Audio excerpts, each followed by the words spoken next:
This is from Babalu. What do people think about what Michael Newton calls the now time?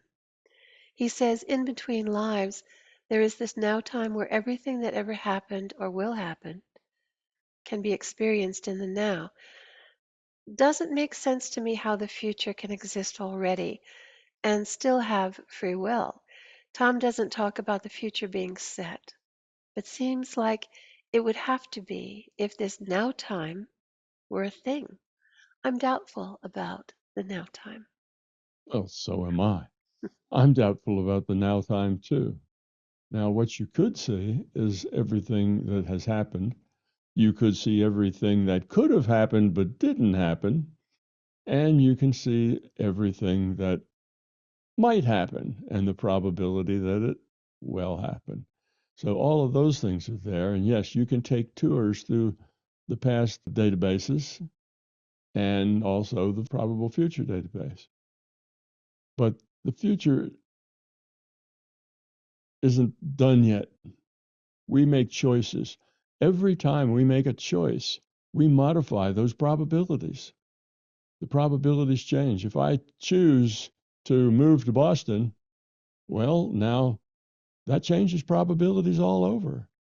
Now I'm going to be earning money and spending money in Boston and not earning money and spending money where I live now. It affects not just me, but other people.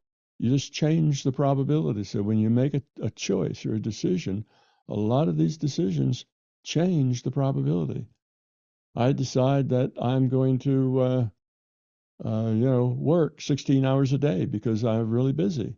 Well, that choice affects other people around me. My wife may not like that. My children might not like that. My dog and cat might not like that either. It may affect them. It may affect, relationships. Every choice modifies the probabilities, gives other people choices, different choices than they had. So these probabilities are in constant flux. And exactly what does happen at that moment in present, the present moment, that is just whatever all of that, the tugging on these probabilities and whatever the actions are of the people with their free will, that determines what does happen in that present moment. And the further out you go into the future, the more the probabilities are kind of iffy. They're not, they're not too solid. The closer you get to now, then the more solid are those probabilities. And once those probabilities move into the past, well, they're just a record of what did happen and what could have happened, and the probability of that it might have happened. So yes, you can explore all of that, but I agree with you. I don't think there's a place where you see all of those. That is an attitude that was created by the physicists by a misinterpretation of some of relativity, that the present, the past, and the future all coexist, and you can experience all of that all at once. It all happens at the same time. That's because they are materialists, which makes them determinists.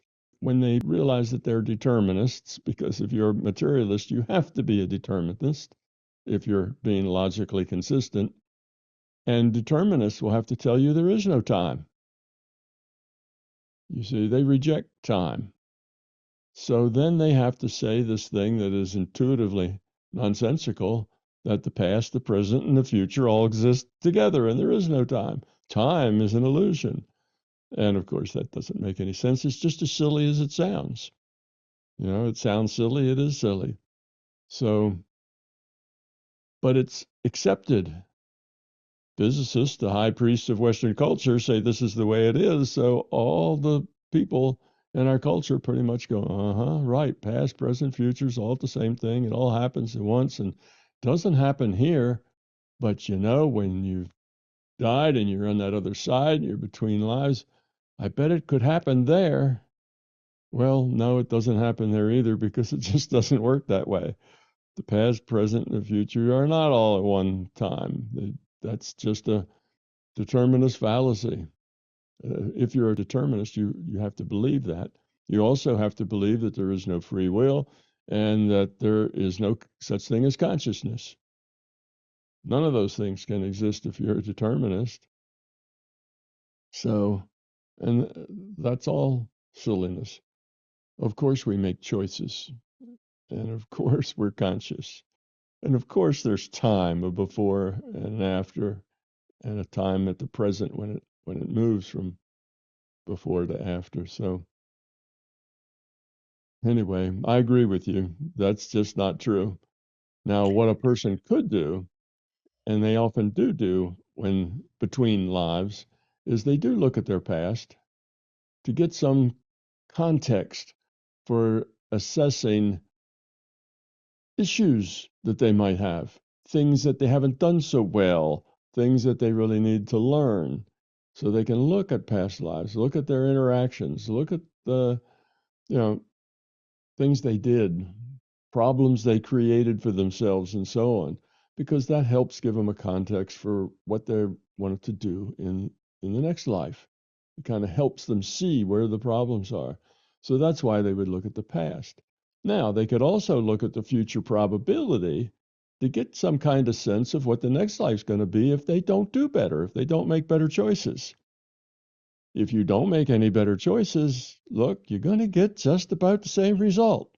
And they could go through some possible lifetimes, if you like, probable, again, possibilities of a lifetime, just to let them see how, if they continue to make the same choices, same kinds of choices for the same reasons, they're likely to end up with the same kind of life and the same kind of problems. So, yes, I can see that they would look through the past, look through the future. That's all part of them trying to understand what they need to do better and why they need to do it better. You see? So if there's someone that the system is working with to try to help them understand that they need to let go of the fear, they need to change who they are, then yes, that could happen. But it's not that they see the future, they see just a potential future, and mostly not even a whole potential future, but just how their interactions affect other people, how the way they are creates the situations that they didn't like in the last life. So that's the point.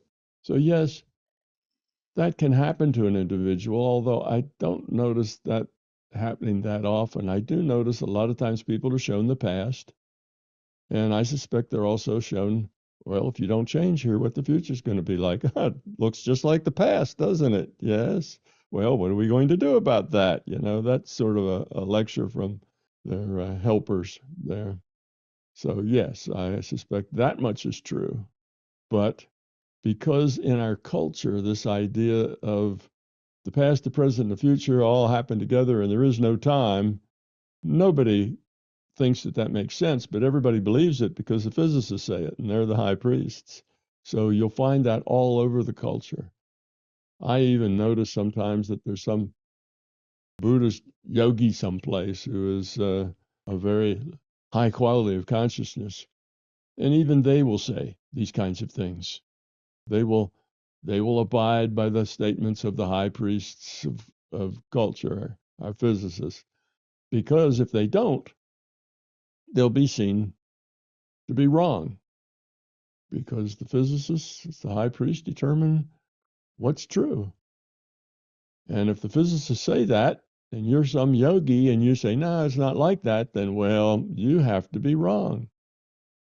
You see, so they kind of buy into the belief system just to stay in the picture of being acceptable. That don't say things that you think people listening to you will take as wrong. There's that just undermines your credibility. So they have to say some of these things or they just have to not mention it, or they have to have the courage to say, nah, nonsense. Most physicists are confused, but if you're not a physicist, then that's a pretty risky business to say that. Well, I think your explanation um, is shedding light on what Michael Newton might be referring to, and that is the individual look into the past and the future.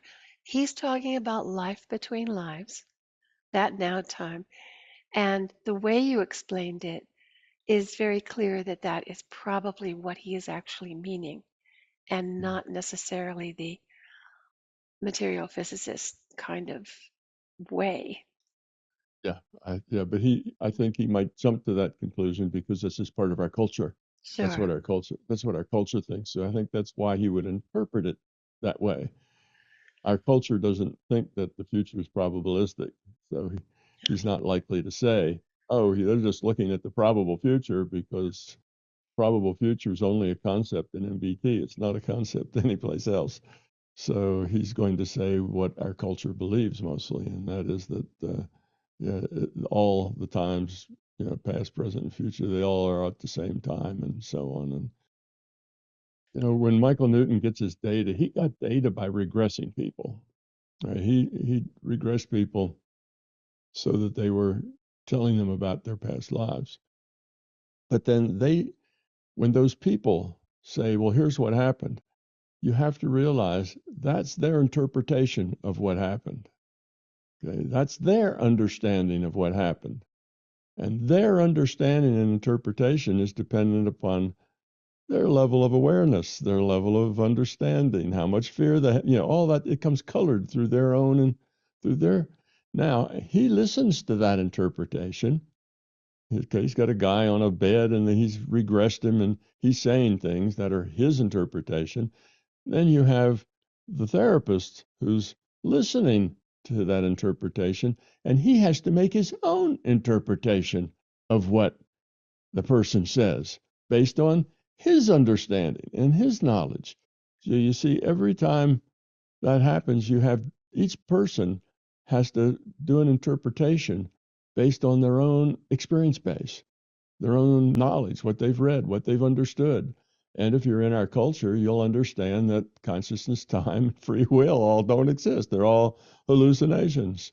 So then you try to make your own interpretation, and that's the way you make it, because that's what you've been led to believe is true.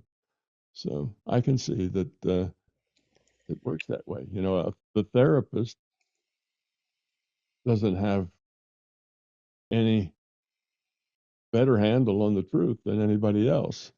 So when he hears something, he has to interpret it based on his own stuff.